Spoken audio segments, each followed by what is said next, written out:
Greetings, I'm Keith Klein, the host of the VentureFizz podcast, where I interview the most fascinating people in the tech scene. This is episode 361, and today's guest is Phil Pergola, CEO at CloudZero. Phil has a tremendous track record, and we talk about a lot of the great companies that he's helped to build throughout his career. But I need to highlight one of the companies in this intro right now, and that is BladeLogic and its lasting impact the company has made. If you've ever read the famous startup book by Ben Horowitz called The Hard Thing About Hard Things, the competitor to his company, Opsware, was BladeLogic, which is absolutely classic. BladeLogic went on to become a public company and was subsequently acquired by BMC Software. Another fascinating point about BladeLogic is the people and how many have gone on to become C-level sales executives or advisors at some of the most successful companies out there like MongoDB, AppDynamics, Snowflake, Wiz, Okta, and others. And there is even a podcast out there called Hunters and Unicorns, which interviews a bunch of them. CloudZero is the leader in proactive cloud cost efficiency. They enable engineers to build cost-efficient software without slowing down innovation. The company announced a $32 million Series B round of funding last year. In this episode of our podcast, we cover lots of great topics, like the importance of building a successful pre- and post-sales organization, plus the details of the layer model that's land, adopt, expand, retain, Phil's background and the story of his initial interest in pursuing a career path as an actuary, a trip down Boston tech memory lane across multiple companies like Egrock Partners, which was acquired by Breakaway Solutions, which ironically was one of the first companies I ever worked with as a recruiter, of course BladeLogic, Enernoc, and Cloud Health Technologies, all the details about CloudZero, how they found product market fit, why he joined as CEO, and the latest at the company today, advice on raising venture capital funding, lots of great advice on being a first-time CEO, his lessons learned, what you should think about in the first 90 days, and advice on how to get on the radar for CEO positions, and so much more. And now a brief word from our podcast sponsor, Silicon Valley Bank. I'm excited to share that this podcast is brought to you by one of the strongest longtime supporters of the local startup ecosystem, that being Silicon Valley Bank, a division of First Citizens Bank. SVB serves innovative tech, healthcare, and life sciences companies, including 60% of CNBC's Disruptor 50 list, 72% of Forbes Cloud 100 list, and 48% of Forbes AI 50 list companies. With more than 1,500 bankers and relationship advisors and $42 billion in loans through Q2 2024, SVB delivers the right people, service, and resources to support your entire financial journey. Learn more at svb.com. All right, without further ado, here's my interview with Phil. Phil, thanks so much for joining us. Hey, Keith. Excited to be here.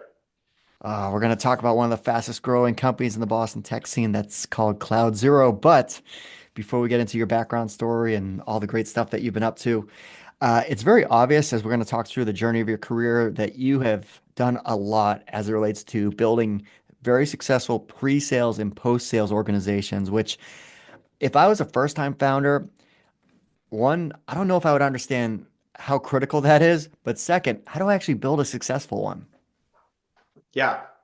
No, it's a great question. A lot of my experience started out on the customer side of things, really in the B2B SaaS world, helping companies adopt technology, get the most value out of technology. But kind of early in my career, I actually had this unique opportunity to get sucked back into the sales process and learn from some of the best.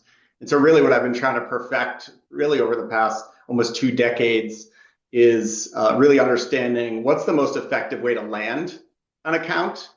And then thinking about once you land that account, how do you ensure that customer is getting value? And then from there, how do you ultimately, expand and retain that customer? And so a lot of what I think about is, through this concept of, what's called the layer model, LAER, land, adopt, expand, retain. Like, how do you think about each step of the customer's journey? And how do you create this, compelling experience for the customer to want to engage, with you around this common understanding of value at each of those stages? And if you do it well, some of the greatest value you can realize from your customers is actually after you've already landed them, particularly in models like subscription and SaaS business models, where a lot of the customer value is actually after the initial land. And so, this framework has been very helpful for me, just thinking about at each stage of the journey, what are the opportunities to create a great customer experience around a common understanding of the value that you can deliver for your prospects and customers. So what do you think are like the biggest like mishaps that people generally make? Yeah, I think, well, the first thing is um, building the team is just so important. We were meeting with a large customer now of ours. They just went through an extensive evaluation of every vendor in the market. And one of the things that they said is they said, listen, your technology was the best technology, but in some cases, it was close. In other cases, you were pretty far ahead. But the one area that you clearly stood out was the quality of your team, right? So everyone from the salesperson to the sales engineer, to the post-sales team that we worked with, they were leaps and bounds better than any of the competition, right? And so at the end of the day, even though we're selling software, we don't sell to companies, we sell to people. And so just building those relationships, understanding what drives and motivates the individuals that you're engaging with during the sales or the post-sales process is just super important. And so you can have the perfect sales process, the perfect product, but a lot of it is just the human-to-human interaction. And so we invest a lot in just making sure that not only are we building the best team, but we're also investing in those folks, through training, through the tools that they have, so that they can actually do the best job selling to and/or delivering value to our customers.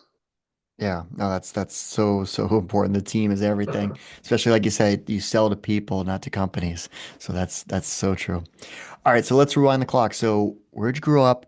What were you like as a child? And from my research, you wanted to be an actuary as a kid. Now that was something I had never heard of before. Yeah. How'd you even Yeah. know So what I that grew was? up. Yeah. So I'll tell you the actuary story. So I grew up in south of Boston, in Avon, Massachusetts, which at that, way back then, nobody knew where Avon was because Jordan's Furniture hadn't been built yet. Oh, I was gonna say I know it because of Jordan's furniture, but okay, it was before Yeah, that. exactly. This is like predates Jordan's Furniture. During my childhood, they built Jordans, and now everybody knows where Avon is.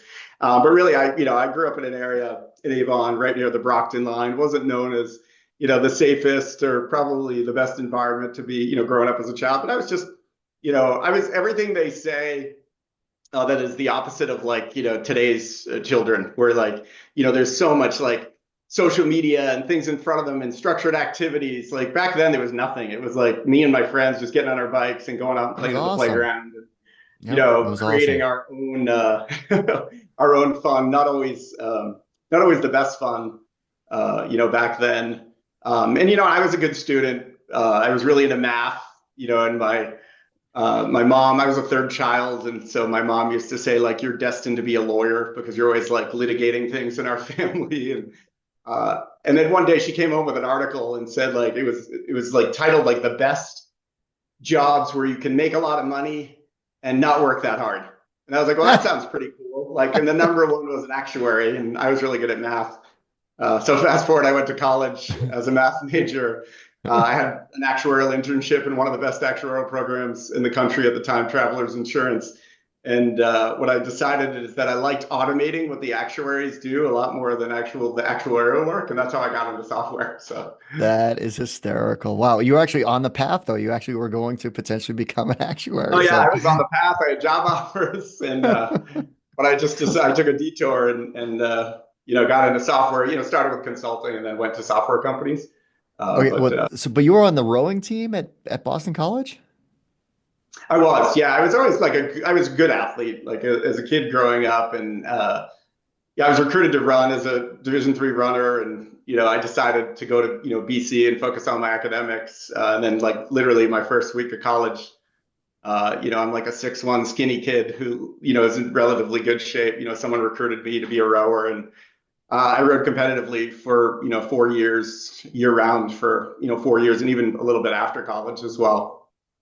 So it was Wow, an amazing experience. that's so cool. All right, so you started your career at Accenture.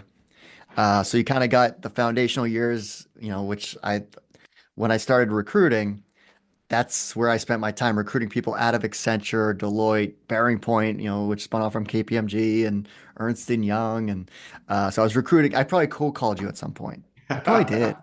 Pretty sure you did. I probably did. I'm pretty sure I did. So, anyways, where you landed after that is where my whole trip down memory lane started, where the whole egg rock breakaway. So I'm kind of leading the witness here, but if you could walk through, your background, that'd be great.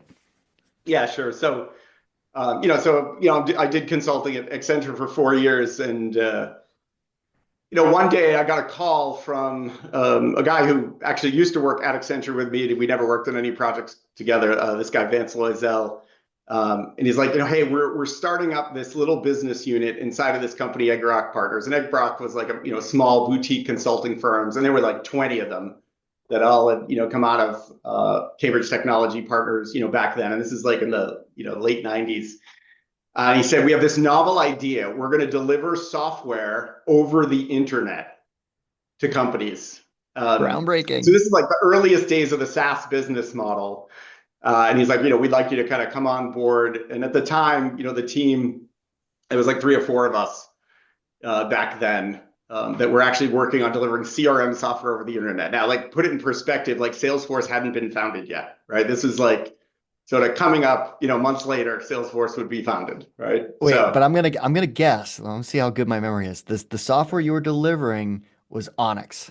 It was actually, it was Onyx Yes. software. Yes. And what we did is so back then, most software wasn't designed, to be delivered via SaaS model. So what we did is we actually, literally, we created a version of Onyx that could be delivered in a multi-tenant SaaS way. We eventually sold it back to Onyx software.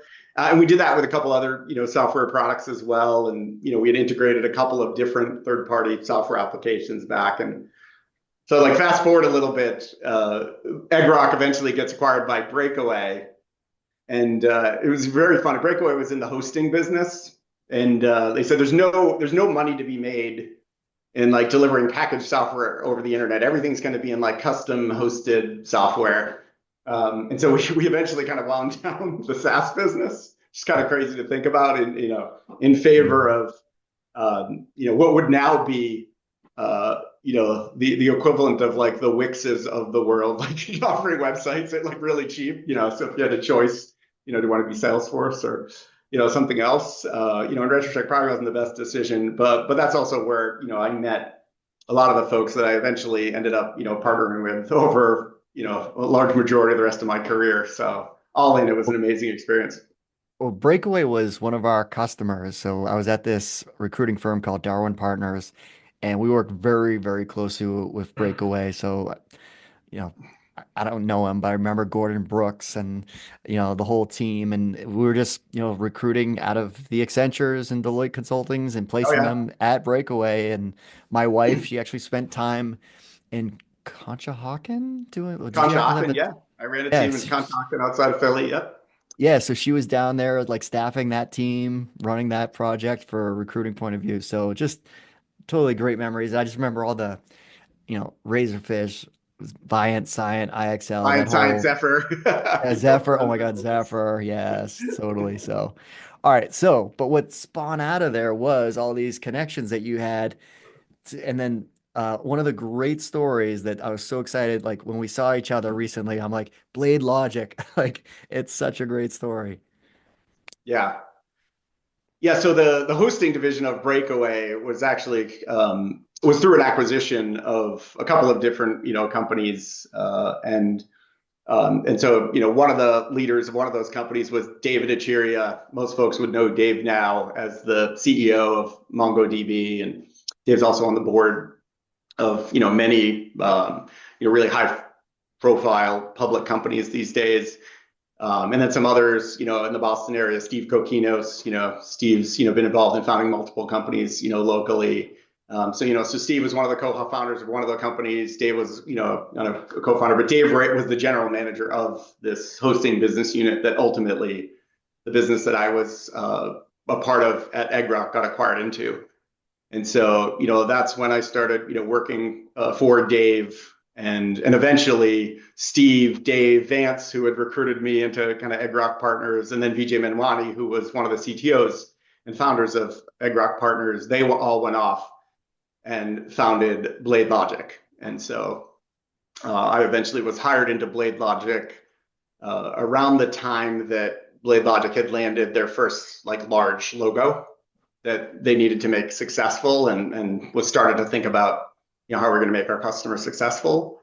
And eventually went there, and six or 7 years later, we went public, and then eventually we were acquired by BMC Software. And so it's like just an amazing run and an amazing story. But so this was data center automation, and this is kind of like a new category that was being created in 2002. One of my favorite pieces. So I just, people would always recommend, oh, you got to read The Hard Thing About Hard Things, Ben Horowitz's book. So I'm like, all right, I got to read this book. It sounds amazing. And it was amazing. But I'm reading through it, and all of a sudden I'm like, wait a second. The villain in this book is BladeLogic. Yeah, it's funny. Like if you're in a B2B SaaS business and you have like a sales role or a revenue generating role, most people would know who, BladeLogic is, primarily because all the individual contributor sales reps back then eventually went on to become the chief revenue officers of, some of the greatest software companies. We're talking about, directly or indirectly influencing companies like Datadog and Snowflake and Splunk and AppDynamics, even Wiz today, companies like Harness today. All are former like BladeLogic, sales reps, sales leaders. One of our advisors was the CRO of Okta, as an example. So all these great companies that started out as startups and eventually went public, all were led by BladeLogic sales folks. But if you're not from that group, and 80% of the people I talk to, like who are in and around software, I always say like, do you know BladeLogic? Have you heard of it? No. We're not familiar with companies that went public in the mid 2000s. I'm like, okay, great. But have you read the book, The Hard Thing About Hard Things? Like, one of the hard things was Opsware was getting their ass kicked by this software company called BladeLogic. And Exactly. so it's sort of one of the ways I relate. And then people like go back and, if it's like chapter 6 or 7, they talk about, the competitive dynamics. And it comes up a couple of times in the book, where it literally in one sentence in the book, it is specifically referring to the process that I was kind of involved in building, which is what we call our benchmark process, which is how we would compete with Opsware in the field to eliminate them terms during a customer evaluation. And so it's like, it's good that it's like codified in that book. And so it gives me some good historical reference. Yeah, you're famous. Yeah, I think BladeLogic is famous, and a lot of folks were involved in that. But it's like one of those sort of behind the scenes things that like me and my teams can hold on to. Okay, so I caught up with the whole alumni thing too, where there was this blog post out there with the 33 CXO sales leaders, and there's a whole image where I was just like, so what was it about BladeLogic that made it create these executives that went off to do these amazing things? Yeah. Yeah, so there's actually a podcast series out there as well. So there you can actually go and it's called Hunters and Unicorns. There's a podcast series. The original one was the 33 CXOs. There's another podcast series around sales engineering. There's now a third podcast series as well. And the company that puts all that together also as does recruiting as well. And so so I think a lot of it just came down to a couple of things. One, so our sales leader was John McMahon. For those who don't know John, many people who have heard of Medic or MedPick, that kind of came out of the sales teams that John was leading back at Parametric Technology Corp. And so John was eventually brought in to lead the sales team at BladeLogic. John had this uncanny ability to go out and get strong sales talent, and then teach them, invest in them to become strong sales leaders. And that's the play he ran at BladeLogic, and I think he's been was a CRO at like 5 different public software companies. And so he ran this play, but some magic just came together around the people and talent that we were able to acquire back then, combined with the sales process that we ran, and an awesome product. And so many people did well, and also, we all grew up learning together. And we were all doing it, at the time when, the models were shifting from on-premise software to B2B, SaaS as well. And so that transition, was happening eventually. We all ended up at BMC Software, and then many of us went from BMC, some of it at BMC, and then some of us went from BMC into SaaS. And so, we were all kind of doing this together, learning to adopt and apply all the sales best practices that we had learned. And everyone, not just the revenue leaders, like a lot of folks went on to be like CROs, but you also see things like Sahir Azam, who became the chief product officer at MongoDB, as an example. He was an individual contributor, like sales engineer. So I think like there's other examples, like that as well, where people from all different types of roles all just kind of bought into this culture and this approach to doing things. And many of us all went on to have great careers. Yeah, no, it's a company that doesn't get enough credit, especially in the Boston tech scene. I could see maybe abroad, like, oh, I've never heard of it. But in Boston, like there's companies that, have this foothold of, creating mafias or people that have gone off, and BladeLogic needs more credit. So Yeah. I'm on a mantra to Like make back that then happen. it was like back then it was Endeca and BladeLogic were like the two companies. We both had a common Yeah. chairman, Steve Walsky.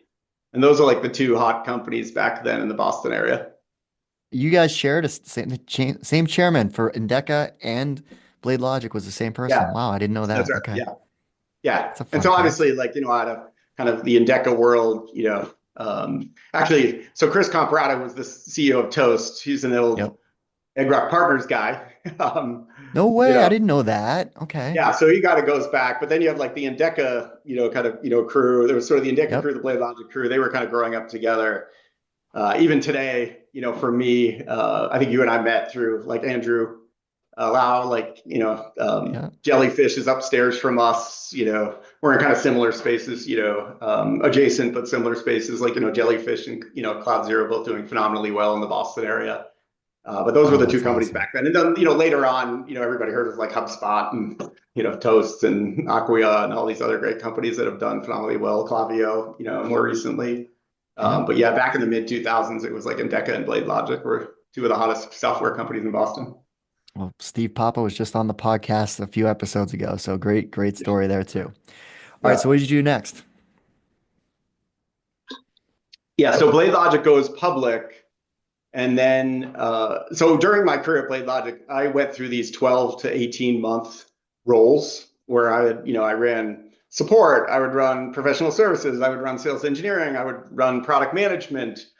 And when we went public, I was actually the head of support. I was the VP of support was, the role I had. So we got acquired by BMC Software at the time. BMC was one of the largest independent software companies, in the world. We had about $2 billion in revenue, which for an independent software company was pretty significant back then. So I landed in the support organization just, through the acquisition. So, I did support for about 2 years at BMC, and then ran professional services for 4 years at BMC. And so kind of looking at my career, I had been for a period from about 1999 to now, almost 2 decades later, had just been selling into like IT departments. And I was like, I got to do something totally different, but I didn't want to get away from the B2B SaaS world. So I went to work at a local Boston company, a small public company called Enernoc, which was in the energy space, that was looking to bring a software product to market with all the energy data that they have. And so actually John McMahon was an advisor of Enernoc. That's how I ended up there. Some of the other folks that I was, working with, like Hugh Scandred, who ran engineering at Toast. He was, running engineering for Enernoc, back then. What's Tim Micah Healy do Redley. now? What's What's Tim Healy that? up to? What's Tim Yeah, Healy up so, to? yeah, he had like, two of the best energy minds in Boston. Tim Healy, David Brewster were, they were the founders of the company, back then. And and I learned a ton about energy back then, and also, being able to apply what I had learned in my BladeLogic BMC days, but doing it in a totally different, like with a totally different group of people, right? So none of these folks were outside the fact that John was advising him. There was like no one from my BMC BladeLogic days. It was a total like new set of folks for me to build relationships with in a totally different industry, as well. And I brought in some people who did really well that I'd worked with in the past. But on the flip side, I met so many talented people. A lot of the folks at Enernoc were all either just the smartest people in sustainability and energy, or just like these ridiculously talented MBAs. And so I learned a ton working with them, and did that about 3 years. Eventually the business was kind of packaged up and sold off to Enel, which is the energy giant, in Italy. It still actually operates under the Enel umbrella today, and is a big part of their U.S. operations today. So I did that for about 3 years, and that was my little sabbatical away from selling into IT. And then after that, I was like, okay, I want to get back into the infrastructure space, and I found this unique opportunity at Cloud Health to run customer success, another Boston startup, which was almost the convergence of all the things I had been doing at BladeLogic and BMC in the IT world, but also had this kind of efficiency angle, utility model angle, because of the way the public cloud works. And it was just an amazing kind of marriage of the experience and skills that I had at a fast growing startup in Boston. Yeah, another great success story in Boston. Obviously, they went on to get acquired by VMware in 2018 for, it was like half a billion, 535, I think is the number that was I was about, out there in the yeah, it was public just eye. between 5 and 600 million. Yeah. Yeah, yeah, another great success story. So I hope you are enjoying this interview. Just a brief word from our sponsor. As a longtime champion in the local startup ecosystem, Silicon Valley Bank supports innovative companies with the solutions and financing they need through every stage of growth. With more than 1,500 bankers and relationship advisors and $42 billion in loans through Q2 2024, SVB delivers the right people, service, and resources to support your entire financial journey. Learn more at svb.com. All right, so today you're at CloudZero. So how did that all come to fruition? I guess, before you got involved, how did the company get started? Yeah, so the company was started back in 2016. It was started by a gentleman by the name of Eric Peterson, who at the time was leaving Veracode, another Boston area company in the security space. So Eric was over at Veracode, and it was obvious to him and to others that he wanted to go start a company. So Eric, early in his career at Veracode, was given a small amount of cloud budget, and they said, Eric, go build an application, but you can't spend more money than this amount of cloud budget that we are giving you to go build this application. And so he was very constrained on how much budget he had, and he had to go figure out a way to build a product in the public cloud. And he was doing it in the public cloud because that was the fastest way to get the product to market. And so out of that, what Eric started to kind of think about was like, if I'm an engineer and I have these constraints, specifically in this case, a wallet constraint, how do I engineer in the most efficient way? And so Eric, eventually goes off and creates CloudZero. And so from like 2016 to 2019, what Eric spent time thinking about was like, how can engineers build highly efficient applications in the public cloud? And then in about 2019, we actually brought our current product to market, with a little bit more focus on cost as the way to measure the efficiency of the application in the public cloud. But Eric spent about 3 years kind of researching that problem before eventually bringing a product to market at CloudZero. And I always love hearing stories like this because so many times people think, oh, you just build a company, right? No, 3 years of determining what the market requirements were that ultimately led to, building a company that is venture Yeah. backed. And a lot of successes and failures like back then. I mean, I think a lot of what happened in 2019 was pressure started to come down from the board saying like, okay, at some point we need to get a product to market. At some point we need to get customers. At some point we need to start bringing in revenue. Eric wasn't alone in his journey. So he had quickly brought in co-founder, Matt Menger. So Matt came from Toast. Matt's an Endeca guy, actually. So, Matt had joined him in the early days. Matt is like ridiculously, probably in the Boston area, one of the most customer-centric software people that you can find. And so Matt and Eric were just, out there just being, so focused. But getting product market fit is not easy, right? I always when I think about like me as a CEO of a company and what kind of company I would go into, I don't know that I'd be the best CEO of a company that didn't have product market fit, that didn't have a product that customers and others were willing to pay for, and there was some level of repeatability to it. And so, during those 3 years, that's sort of the big thing they were trying to figure out is like, what's the repeatable product here that people will pay for? And so, through some pressure from the board, they eventually brought a product to market in 2019. But even from 2019 to 2021, a lot of that time was still figuring out what's the repeatable pattern here, for what we can kind of bring to customers. And so it really continued till about 2021. And that's when I joined the company as well. Because Don Bulin, so he was on the podcast, so I interviewed him at Suffolk because he's a Suffolk grad. So, he was talked a lot about this story because he's still involved in the company today, but he was like founding CEO, right? Is the best way to put it. Yeah. So Don came in 2019 to be the CEO. So Eric focused in 2019 on his strengths as the CTO, around engineering, around innovation. So he focused in 2019. Don came in as the CEO. John was the chairman back then and is still the chairman today. So Don's still involved with the company. Right. Don got involved and really helping to work kind of the go-to-market side, and then making sure that what we were building was something that customers would be willing to pay for. All right. So then this settled into this shift from cloud recklessness, which is how you phrased it, to cloud efficiency. So good spend versus bad spend. So what's CloudZero today in terms of how the platform works? Yeah.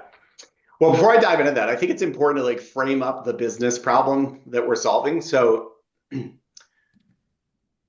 by 2030, there is estimated to be about $2 trillion worth of spend in the cloud. And that includes, infrastructure services that primarily come from the big three cloud providers, AWS,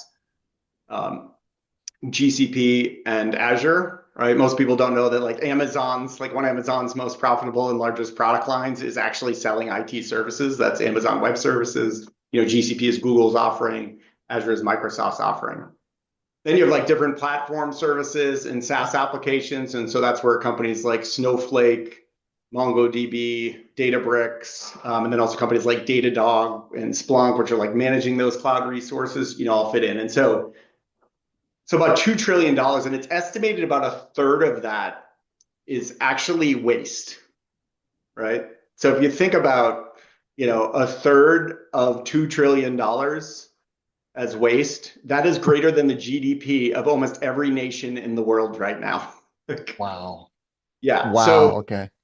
So it just kind of puts some order to magnitude, right? And so what CloudZero is helping companies do is we're helping them understand what drives that spend, and then take an engineering-led approach to optimizing, that spend. And if done correctly, it not only helps reduce the costs that are going to their bottom line, but more importantly, improve the unit economics of their business. And that ultimately is really the nirvana, because if you look at it through the lens of unit economics, you can start to differentiate that there's the difference between healthy cloud spend and unhealthy cloud spend.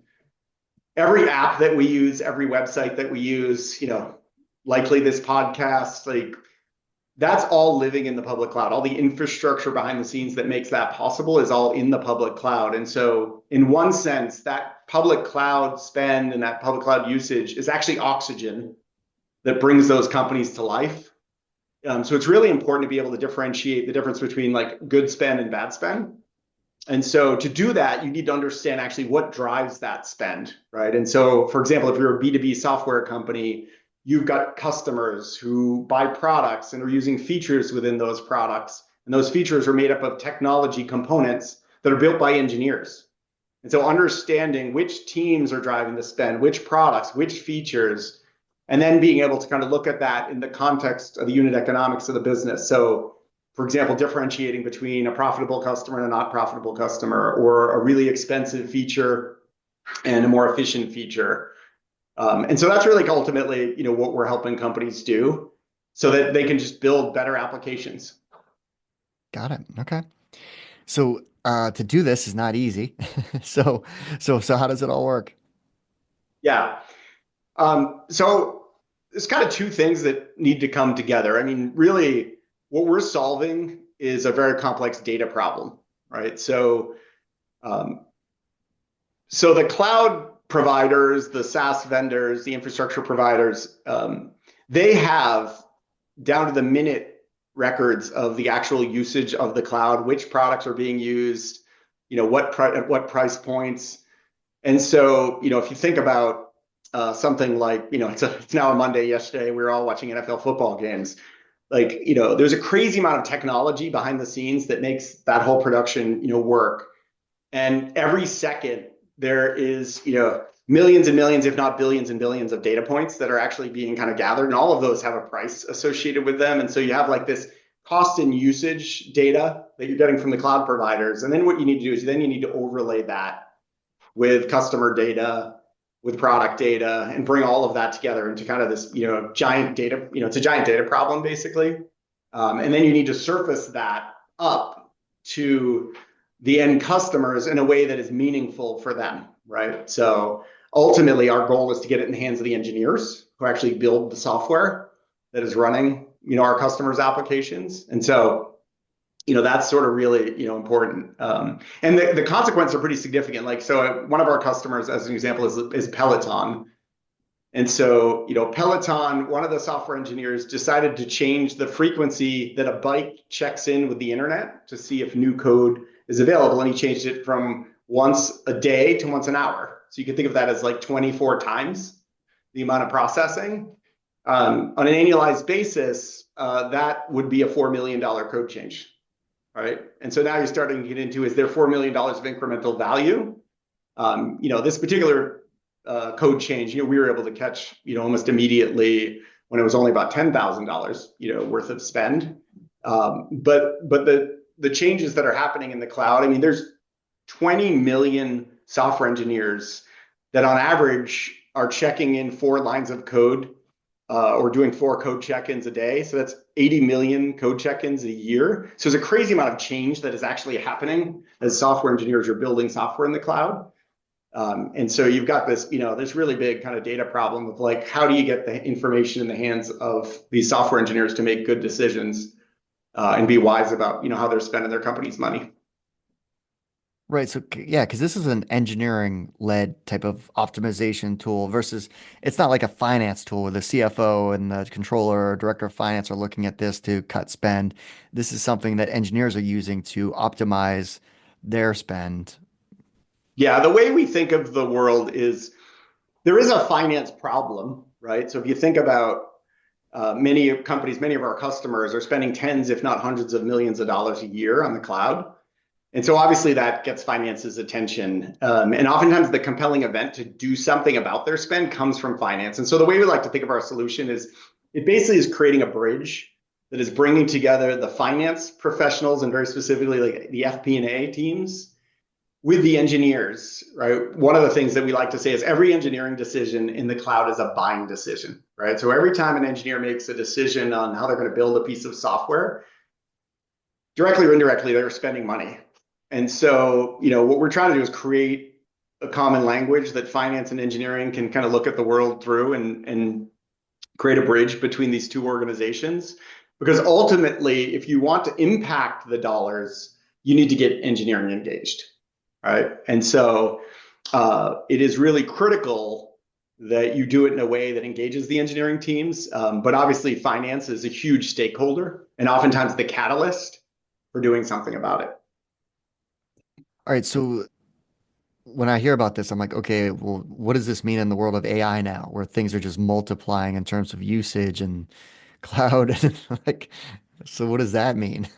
Yeah, well, so of that $2 trillion, about 200 to 300 billion of that is just going to be generative AI, right? So a lot of the focus these days, the hype, is really around generative AI, and the reality is that processing these models is very expensive, and then eventually those costs, need to get passed on somewhere, right? And so those costs gets passed on to the customer, and so it's estimated to be about 200 to 300 billion out of that 2 trillion will just be specifically generative AI spend.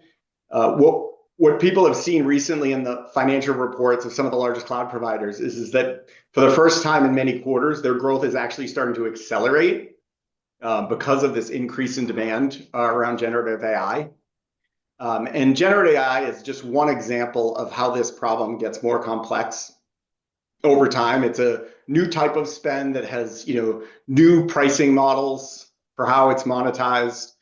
And then there's other technology shifts as well, like Kubernetes is another example that just make this problem harder and harder for companies to solve. And so, it's not a problem that's getting easier over time to solve. It's getting harder for companies to solve this problem over time. Well, you talked about you joined the company as CEO and then you went out and raised a $32 million Series B in very difficult waters to raise capital, never mind like a Series B. Yes. Yeah, raising money was definitely challenging. We raised money, actually started fundraising about 6 months into my role as a CEO, which was pretty unnerving. I was a first-time CEO. I had never raised money before. And I knew coming in that one of the first things I was going to need to do is make sure the business was funded. We have an amazing set of investors who, really, they backed the company, but they also underwrote me, as the CEO. And so, we basically worked together to make sure that the company was funded, for the first 12 months that I was the CEO. During that period of time, I was out soliciting interest from Series B investors while at the same time improving the performance of the company. We've done a good job. We probably had about 30 to 40 customers, 30 to 40 employees, back then. But the company, really hadn't hit its growth trajectory yet. And so, we were raising off of the quarter over quarter improvements that we had been putting together and just telling our story. And, we found some investors that, believed in the company, believed in our mission, believed in us as a team. And we brought on, two new lead investors who invested about 25 million. And ultimately, since then, we've been off to the races. That's awesome. All right, so what's the state of the state with the company? Like current size of employees, anything else like new growth plans, whatever you can share. Yeah. Yeah. So I started just over 3 years ago, and the company, has grown over 10 times from a revenue perspective, since I joined. We're sitting right now, between 125 and 150 employees. I think at one point our employee count, had doubled over a recent period as we've started to scale up the business. And so, we're building a company that, is going big to become the market leader. We're building a sustainable business that's going to be able to string together, lots of successive quarters of growth. And, we're having a lot of success and a lot of fun doing it. All right, so you mentioned the fundraise. So for first time founders, first time CEOs, like what did you learn from that fundraise process? Like what advice would you give to others? Yeah. Yeah. I think the first thing is just believing in yourself, right? You know, I didn't know how to fundraise when I became the CEO, but I had a lot of good experience and I had a supportive team. And I don't think they would have put me in the position that I was in if they didn't think that I could do a good job. And so when we got our first term sheet when we were fundraising, it was not a good term sheet for the company. It wasn't a good term sheet for what we were trying to build, but the company was running out of money. And so, there was sort of this moment where it was like, well, we could take it and put the company on a trajectory, or we could pass and run the risk of like not having funding. But when we thought about when I thought about my skills, when I thought about the skills of the team, when I thought about what we were trying to build and used my gut instinct, it was just, we can do better, right? And we can put the company on the trajectory, we want. That was unnerving. You're like, in a very difficult fundraising environment, right? Nobody was getting term sheets during this period of time, and we were passing up term sheets, right? So like our first term sheet, not knowing if we would get more. And fortunately, a second one came, and we intentionally brought on two new investors, and so once we had the second term sheet, I think we then eventually accepted that term sheet, and then we got for a co-lead we got I think 3 or 4 more, but it wasn't obvious when we got that first term sheet that we're going to get any more, and so I think just like believing in yourself and using your gut instinct and doing what you think is right. Particularly like early in your career when you're in those learning years, as well. Like, for me, I got a job in my late 40s as CEO. Like, that's pretty late for a lot of first-time CEOs. But like, earlier in your career, and the worst case scenario, it doesn't work out, and you learn a ton, right? That you can apply. And I think some of the best learning is, when you make mistakes. So, but I think just believing in yourself and trusting your instincts, I think is just critical. What about, I guess, an extension of that? So you've been a CEO now for a little over 3 years. So what would have been some of the lessons learned there? Yeah, over the last 3 years, I think, much like early in my career, um, you can never make a mistake spending extra time thinking about who you're going to surround yourself with, right? The teams that you build. And I think, if I look over the past 3 years, there's good CloudZero days and there's bad CloudZero days. And having a good team around you is just, critical. It's really easy for everyone to get along when things are going really well. It's really easy for everyone in the company to feel good when, things are going well. I think back, this was over 2 years ago, right in the middle of our fundraising.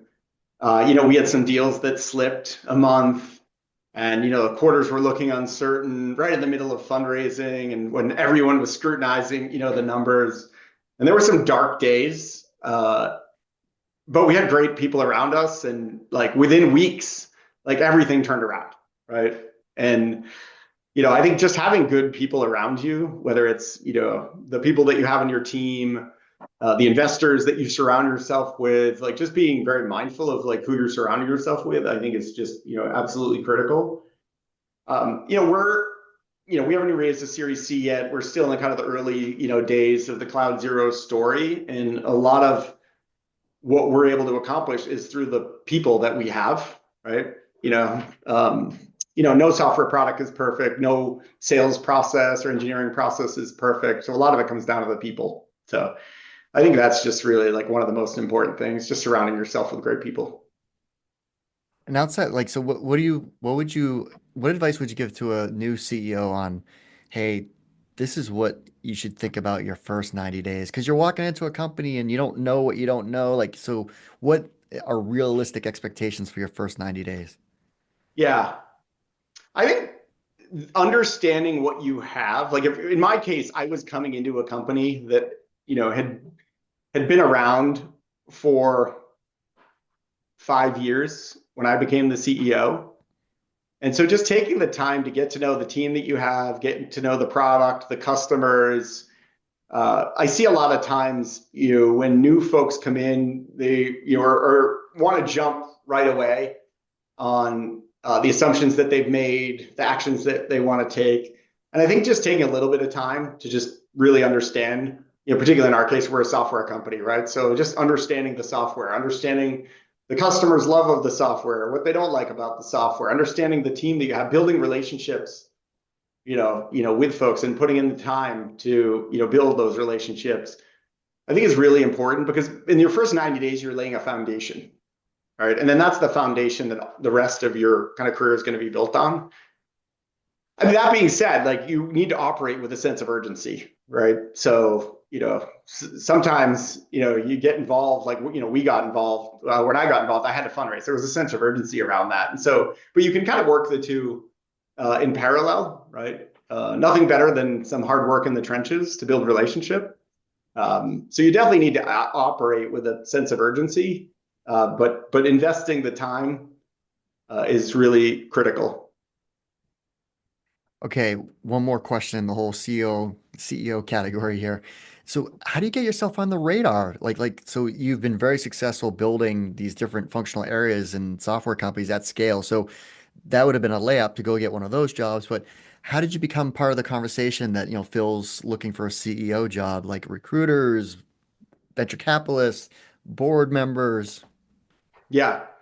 Yeah. So for me, being a first-time CEO, what I needed to do is I needed to build relationships with the people that are in positions that will eventually lead to them to go out and look for a CEO. So if I went straight to a recruiter and kind of, through my, gave them my resume, they'll look at it and be like, Phil's never been a CEO before, right? So rather, what I needed to do is I built a relationship with Don, which was independent of me applying for a job as, a CEO. And there's different networks in the Boston area. For example, I'm part of the _core community, right? And that's sort of through that network. That's how I had connected with Don. I think the other thing is early in my career, when I got the job at Enernoc, one of the things I said to Tim is I said, Tim, it's really important to me that I can shadow the board meetings, right? As a result of that, I built relationships with all the board members, right? And so, to this day, some of them I still, reach out to. And so I think being able to engage and build relationships with people who are, advisors, board members, investors, they're in the know on, which positions, and if they invest time in getting to know you and your skills, that's much better than a cold resume that comes across some desk at some recruiting firm and they're like, Phil doesn't have CEO experience. He would be a great chief customer officer. Like, go put it in that pile. Right. Yeah. And so I think, in some respects, you need to go out and build relationships. And, honestly, like there's also an element of, luck. I believe that's offset with hard work, right? The more people that you engage with, the more people you network with, the better that your network, you can offset some of that. But I think that's what worked well for me and what I would advise others. Well, I think if my memory is correct, in one of your blog posts, when you signed the deal for the fundraise at CloudZero, you were away with your family at Disney and you were doing the Star Wars ride. So favorite Star Wars movie and character?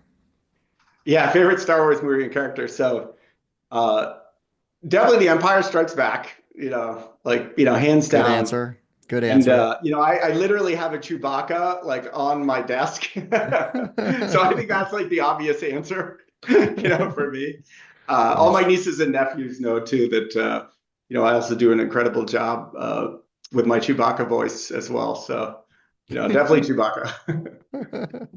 All right, three apps you can't live without. Can't be Slack, email, or calendar.